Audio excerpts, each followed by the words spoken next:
ഇന്നൊരു ചിക്കൻ മന്തിയുടെ റെസിപ്പിയാണ് കേട്ടോ കാണിക്കുന്നത്. നല്ല ടേസ്റ്റിയും എളുപ്പത്തിലും നമ്മൾ വീട്ടിലുള്ള ഇൻഗ്രീഡിയൻസ് വെച്ചിട്ട് ഉണ്ടാക്കിയെടുക്കാൻ പറ്റുന്ന ഒരു ചിക്കൻ മന്തിയുടെ റെസിപ്പിയാണ് കാണിക്കുന്നത്. അപ്പോൾ നിങ്ങൾക്ക് വീഡിയോ ഇഷ്ടമായിട്ടുണ്ടെങ്കിൽ ഒന്ന് ലൈക്കും സബ്സ്ക്രൈബും ചെയ്തൊന്ന് സപ്പോർട്ട് ചെയ്യണേ. അപ്പോൾ നമുക്കൊരു പാത്രത്തിലേക്ക് 1 കിലോ ചിക്കനാണ് കേട്ടോ എടുത്തിട്ടുള്ളത്. ആ 1 കിലോ ചിക്കൻ നമുക്ക് തൊലിയോട് കൂടിയിട്ടുള്ള ചിക്കൻ വേണമെങ്കിൽ എടുക്കാം, അല്ലെങ്കിൽ ഇതുപോലെയുള്ള സാദാ പീസ് എടുക്കാം. ഇതിലേക്ക് ഇനി എല്ലാ സ്പൈസസും ഇട്ട് കൊടുക്കുക കേട്ടോ. കുരുമുളക്, മല്ലി, വലിയ ജീരകം, ചെറിയ ജീരകം, കറുകപ്പട്ട, ഗ്രാമ്പൂ, ഏലക്ക, ഇതും കൂടി ഒന്ന് ഇട്ട് കൊടുക്കുക. ഇതെല്ലാം ഒരു ടീസ്പൂണാണ് കേട്ടോ എടുത്തിട്ടുള്ളത്. ഇതെല്ലാം കൂടി ഇട്ട് കൊടുക്കുക. ഇനി ഇതിലേക്ക് അടുത്തതായിട്ട് ചേർത്ത് കൊടുക്കുന്നത് മല്ലിച്ചപ്പാണ് കേട്ടോ. മല്ലിച്ചപ്പും പുതിനയും കൂടെ ചേർത്ത് കൊടുക്കുക.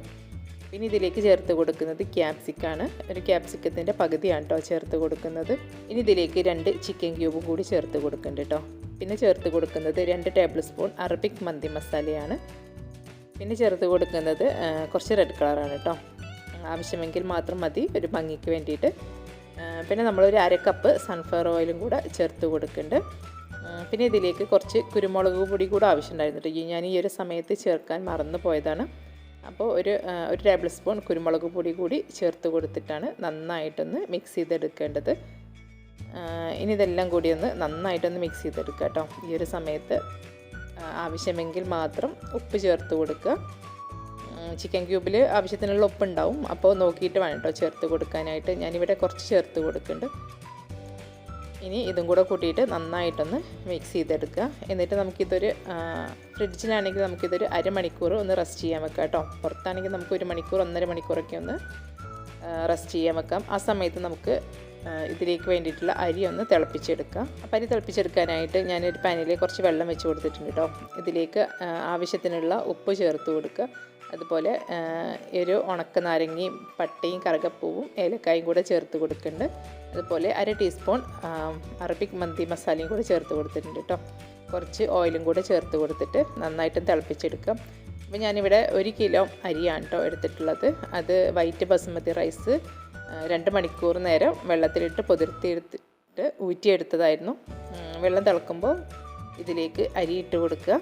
എന്നിട്ട് നന്നായിട്ട് തിളപ്പിച്ചെടുക്കുക കേട്ടോ. തിളച്ചതിന് ശേഷം അരി ഒരു 85% വേവിൽ നമുക്ക് ഊറ്റിയെടുക്കാം. 85% വെന്താൽ മതിയാവും കേട്ടോ. ഫുള്ളായിട്ട് വേവിച്ചെടുക്കരുത്. ഒരു 85% വെന്ത് കഴിഞ്ഞാൽ നമുക്കിതൊന്ന് ഊറ്റിയെടുക്കാം. ഇനി നമ്മൾ 1.5 മണിക്കൂർ റെസ്റ്റ് ചെയ്യാൻ വേണ്ടി മാറ്റി വെച്ച ചിക്കൻ ഉണ്ടായിരുന്നല്ലോ, അതൊന്ന് വേവിച്ചെടുക്കാം. അപ്പോൾ അതിന് വേണ്ടിയിട്ട് ഗ്യാസിൽ വെച്ച് കൊടുക്കുക കേട്ടോ. ഈ സമയത്ത് നമ്മൾ ഓയിലൊന്നും ചേർത്ത് കൊടുക്കേണ്ട ആവശ്യമില്ല. നമ്മൾ 1/2 കപ്പ് ഓയിൽ ചേർത്ത് കൊടുത്തിരുന്നല്ലോ, ആ ഒരു ഓയിൽ തന്നെ മതി കേട്ടോ. എന്നിട്ട് തിരിച്ചു മറിച്ചിട്ട് കൊടുത്തിട്ട് ഈ ചിക്കൻ ഒന്ന് വേവിച്ചെടുക്കുക. നമ്മുടെ ചിക്കൻ വെന്ത് കഴിഞ്ഞാൽ ഇതിൻ്റെ മുകളിലേക്ക് നമ്മൾ തിളപ്പിച്ചൂറ്റി മാറ്റി വെച്ചിരുന്ന ചോറുണ്ടല്ലോ, അത് ചേർത്ത് കൊടുക്കുക കേട്ടോ. ഫുള്ളായിട്ട് തന്നെ ചേർത്ത് കൊടുക്കുക. 1 കിലോ ചിക്കന് 1 കിലോ അരിയാണ് കേട്ടോ എടുത്തിട്ടുള്ളത്. ആ ഒരു അളവിലാണ് ഈ ഒരു മന്തി ഉണ്ടാക്കിയെടുക്കുന്നത്. ഇനി ഇതിൻ്റെ മുകളിലേക്കായിട്ട് കുറച്ച് മഞ്ഞ കളർ വേണ്ടിയിട്ട് മഞ്ഞൾ ചേർത്ത് കൊടുക്കുക. പിന്നെ അതുപോലെ കുറച്ച് റെഡ് കളറാണ് കേട്ടോ ചേർത്ത് കൊടുക്കുന്നത്. ഇതൊക്കെ ഭംഗിക്ക് വേണ്ടിയിട്ടാണ് കേട്ടോ ചേർത്ത് കൊടുക്കുന്നത്. ആവശ്യമില്ലെങ്കിൽ നമുക്കിത് സ്കിപ്പ് ചെയ്യാം കേട്ടോ. അതുപോലെ കുറച്ച് ഗ്രീൻ കളറും കൂടെ ഞാൻ ചേർത്ത് കൊടുക്കുന്നുണ്ട് കേട്ടോ, ഒരു കാണാനൊരു ഭംഗിക്ക് വേണ്ടിയിട്ട്.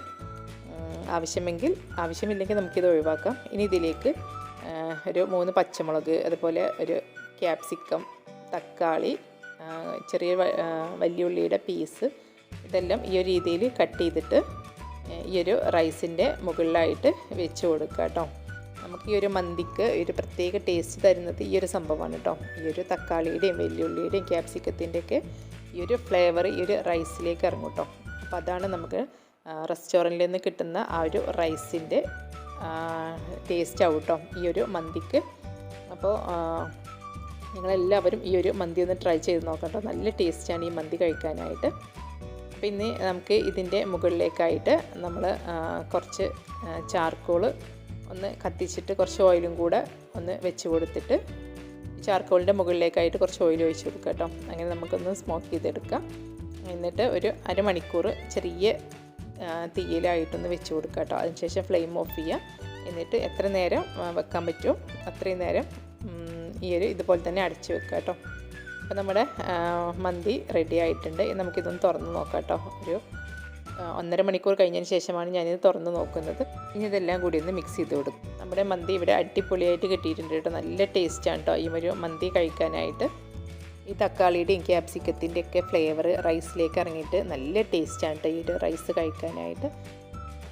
നമ്മൾ റെസ്റ്റോറൻറ്റിൽ നിന്ന് കഴിക്കുന്ന ആ ഒരു മന്തി റൈസ് ഉണ്ടല്ലോ, ആ ഒരു ടേസ്റ്റൊക്കെ ആയിരിക്കും കേട്ടോ ഈ ഒരു റൈസിന്. അപ്പോൾ നിങ്ങൾ മന്തിയൊക്കെ ഉണ്ടാക്കുമ്പോൾ ഈ ഒരു രീതിയിലൊന്ന് മന്തി ഒന്ന് ഉണ്ടാക്കി നോക്കൂ കേട്ടോ. നല്ല ടേസ്റ്റാണ് ഇത് കഴിക്കാനായിട്ട്.